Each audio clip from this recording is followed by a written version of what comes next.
নমস্কার বন্ধুরা, আমি মধুরিমা। বছরের শুরুতেই সপরিবারে আমরা বেরিয়ে পড়েছিলাম ঘুরতে। ক্যাপশন আর জায়গা দেখে আপনারা হয়তো বুঝতেই পেরেছেন, আমরা গেছিলাম পুরুলিয়াতে। পুরুলিয়া এত সুন্দর জায়গা, সত্যিই এতটা ভাবিনি। মন ভরিয়ে দিয়েছে পুরুলিয়া।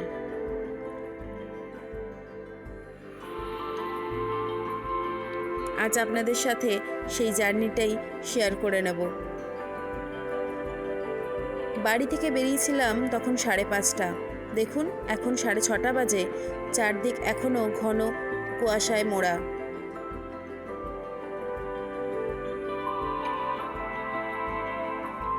সাড়ে 8টা নাগাদ পেট্রোল পাম্পে দাঁড়াই।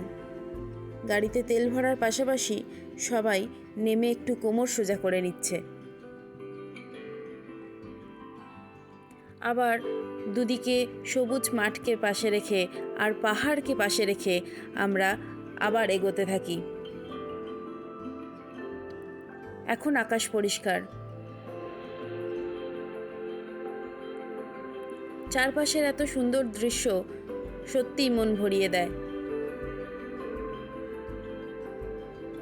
রাস্তার এই দৃশ্যকেই পাশে রেখে চলতে চলতে আমরা এসে পৌঁছেছি পুরুলিয়াতে। আমাদের এই জার্নি ছিল 2 রাত্রি 3 দিনের, তাই একদম সময় নষ্ট করা যাবে না এই ভেবেই আমরা প্রথমেই পৌঁছে গেছিলাম আপার ড্যামে। আপার ড্যামে যাওয়ার রাস্তাটা দেখুন, পাহাড়ের মাঝখান দিয়ে দুদিকে বন জঙ্গল সবুজ সবাইকে রেখে আমরা পৌঁছে গেছি আপার ড্যামে।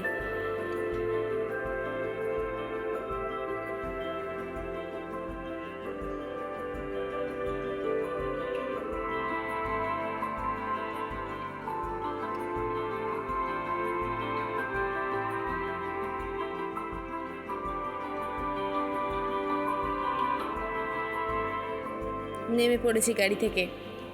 একটু হেঁটে যেতে হয় কারণ আমরা উল্টো রাস্তা দিয়ে গেছি, আর এই রাস্তাটা 1 ওয়ে। বাইক আসতে দেয় কিন্তু গাড়ি যেতে দেয় না দুদিক দিয়ে। সুবিস্তৃত জলরাশি, আর এদিকে দেখুন এই সুন্দর সূর্যাস্তকে সাক্ষী রেখে আমাদের প্রথম পুরুলিয়ার একটা টুরিস্ট স্পট। এখানে ড্যামের ওপর বিভিন্ন বিক্রেতা তাদের হরেক রকম মাল সাজিয়ে বসেছে। সোমবার হওয়ায় ভেবেছিলাম ভিড় একটু হয়তো কম হবে, কিন্তু না, ওখানে অনেক পর্যটকেরা ছিল। ওখান থেকে বেরিয়ে এবার আমরা যাচ্ছি মুরুগুমার উদ্দেশ্যে। মুরুগুমা পুরুলিয়ার একটি অফবিট স্পট। রাস্তায় হঠাৎ ঝুপ করে অন্ধকার নামলো। এখন বোধহয় 4:30 কি 4:45 বাজে।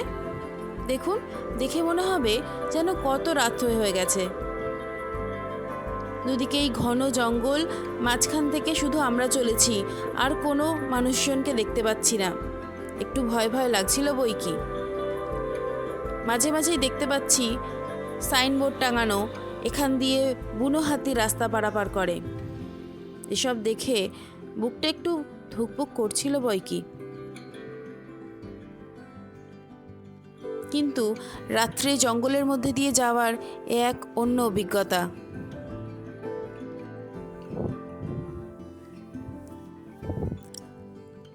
এসে গেছি আমাদের হোটেলে। পরের পর্বে আপনাদের সাথে বাকি গল্প করব।